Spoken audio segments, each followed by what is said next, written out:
नामी चोर विजय कभी भी चोरी किए बिना नहीं रह सकता था। यह उसका एक नशा और आदत बन गई थी। चोरी करना ही उसका सबसे बड़ा धंधा बन गया था। दिन रात इसी उधेड़ बुन में लगा रहता था।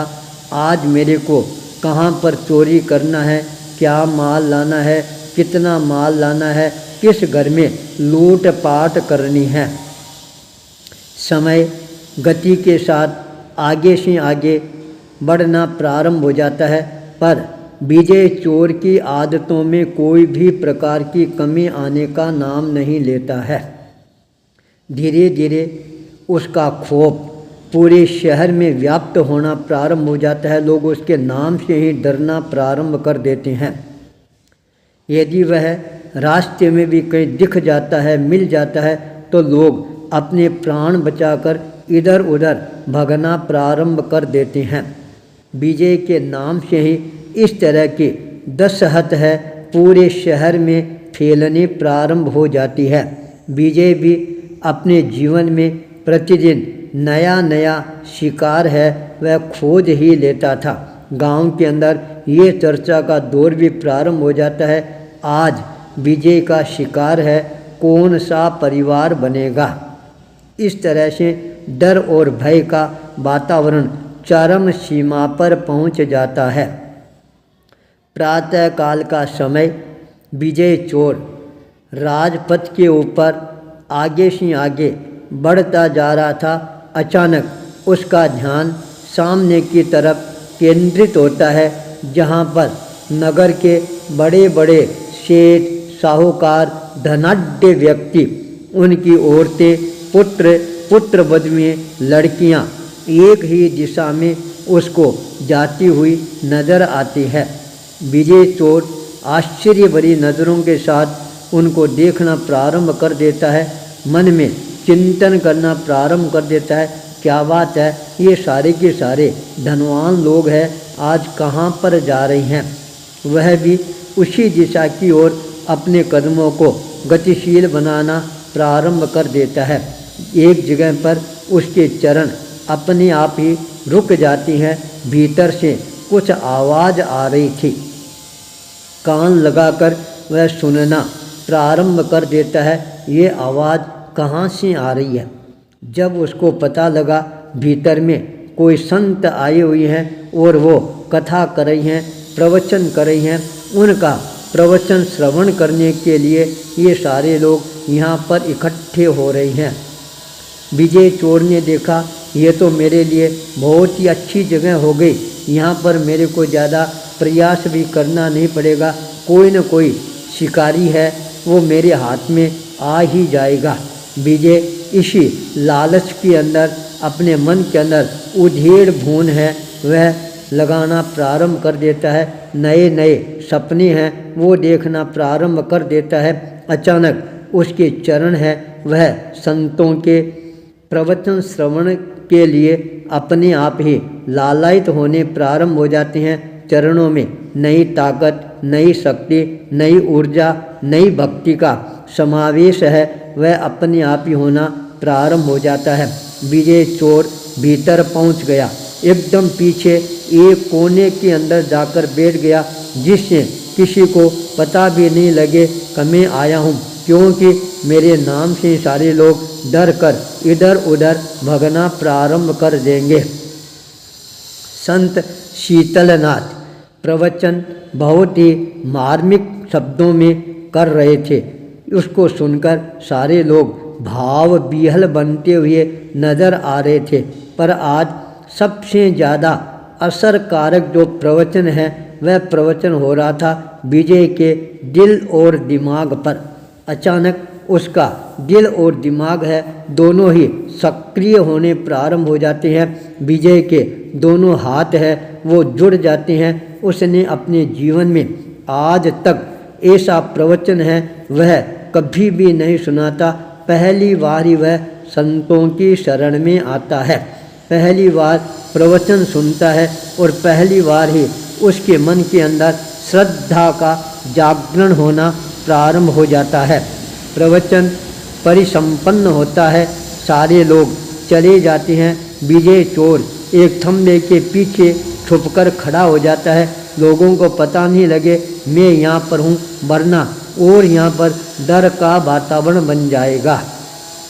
जब प्रवचन स्थल बिल्कुल जनता से रहित हो जाता है, तब विजय चोर प्रकट होता है, संतों के चरणों में पहुँचता है और निवेदन करता है, मेरे को भी आप कोई अच्छा मार्ग है वह बताने की अनुकंपा करें। मैं विजय चोर हूँ, चोरी करना मेरी आदत है, मेरा नशा है, चोरी करना मैं छोड़ नहीं पाऊँगा। और कोई भी आप मेरे को सत्य का या राजपथ दिखलाएंगे, मैं आपके पथ के ऊपर चलने के लिए तैयार हूँ। संतों ने प्रेरणा प्रदान की, देख भाई चोरी का काम है, यह बहुत ही पापकारी काम है, तू नहीं छोड़ सकता है तो इसका तो कोई कर ही नहीं सकता, तुम दूसरा नियम ले ले। मैंने कहा गुरुदेव कोई भी आप मेरे को नियम दिला दे, मैं तहे दिल से पालना करूँगा। संतों ने कहा चलो आज से यह संकल्प कर लो, मैं पराई औरत को अपने बहन बेटी और माँ की नज़र से ही देखूँगा। उसने तत्काल खड़े होकर संकल्प कर लिया, आज के बाद में पराई स्त्री को बहन बेटी और माँ की तरह ही समझूंगा और मानूंगा, उसी दृष्टि से देखूंगा। चोर रवाना हो जाता है और अपना धंधा पानी प्रारंभ कर देता है। राजा विजयवर्धन राज्य संचालन करने में कुशलता हासिल कर चुका था, पर उसके जीवन में एक कमी थी, रानी विजया, जिसके कोई संतान नहीं थी। संतान नहीं होने से राजा उससे हमेशा एक तरह से नाराज रहता था।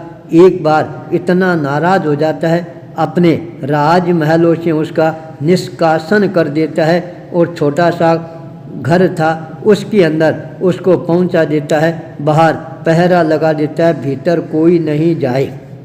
ये भूखी मरे तो मरने दो, रोटी खाए तो खाए, नहीं खाए तो नहीं खाए, अपने को इसका कोई ख्याल नहीं रखना है। विजय चोर अचानक उसी रात उसी रानी के घर पर चोरी करने के लिए पहुंच जाता है। पहरेदार ने देख लिया, राजा को सूचना दी कि आपके रानी के घर पर विजय चोर आया है। राजा भी तत्काल छुपकर आ जाता है, देखता है अब ये क्या करते हैं। विजय चोर का चेहरा राजकुमार की तरह दमक रहा था, चमक रहा था। रानी को अपनी कमजोरी का ख्याल याद आ जाता है। एक कमजोरी के कारण राजा ने मेरे को आज राजमहलों से निकाल दिया है। विजय के सामने अपनी भावना प्रस्तुत करती है, यदि तुम मेरा सहयोग करे, तुम्हारे योग से मेरे पुत्र हो जाए तो मेरा ये जो वनवास है ये खत्म हो जाए। विजय को अपना नियम याद आ जाता है। विजय ने कहा आप क्या कर रहे हो, मैं तो आपको अपनी माता के समान मानता हूँ, मैं आपके साथ में ऐसा काम नहीं कर सकता हूँ। इतना कहकर वह विजय बाहर निकलने लगता है। इतने में राजा ने प्रकट होकर उसको पकड़ लिया और जेल के अंदर बंद कर दिया। प्रातःकाल जब उसको राज्यसभा में हाजिर किया गया, राजा ने कहा तुम मेरी रानी के राजमहलों में गया था? ने कहा हाँ सर गया था, और मैं अपनी माता से मिलकर आया हूँ, मैं उसको माँ मानता हूँ। यह कहते राजा बड़ा प्रसन्न होता है और कहता है मैं तेरे को वचन देता हूँ, जो तेरे को मांगना हो वह मांग ले। चोर ने कहा राजन मेरे को कुछ नहीं चाहिए, आप केवल मेरी माँ को बंधनों से मुक्त करके राजमहलों में स्थान प्रदान करवा दे। राजा तत्काल रानी को राज्यसभा में हाजिर करने का निर्देश देता है। रानी राज्यसभा में आती है और कहती है मैं तेरे पर खुश हूँ, जो भी तेरे को वरदान मांगना हो वह वरदान मांग ले। रानी ने कहा आप मेरे को लिख कर दे दो, जो भी मैं मांगूंगी वो आप देने के लिए तैयार हो। राजा ने कहा मैं लिख कर देता हूँ। तब रानी ने कहा राजन मेरे संतान नहीं है, पर ये विजय चोर है, इसको मैं अपना बेटा मान रही हूँ, आप भी इसको अपना बेटा मानकर अपना उत्तराधिकार घोषित कर दो तो मैं मानूंगी आप मेरे प्रति स्नेह रखते हैं। सारी जनता आश्चर्यचकित रह जाती है, ये क्या हो रहा है, क्या इसका परिणाम आएगा। राजा तत्काल उसी समय उसको विजय चोर को अपनी गोद में बिठा लेता है, फिर सिंहासन पर विराजमान कराकर अपने अंगूठे को चीर कर राज तिलक कर देता है और कहता है ये मेरा बेटा है और अब ये मेरा उत्तराधिकारी है। रानी को मैंने बहुत ज़्यादा कष्ट दिए हैं, आज मैं क्षमा मांगकर रानी को पुनः राजमहलों में स्थान प्रदान करता हूँ। सारी जनता आश्चर्यचकित रह गई। एक चोर है वह राजा कैसे बन गया? पर जब व्यक्ति की विचारधारा बदलनी प्रारंभ होती है, मन में पवित्रता आती है, संकल्प व्यक्ति को राजा बना देता है। आचार्य भूपेंद्र।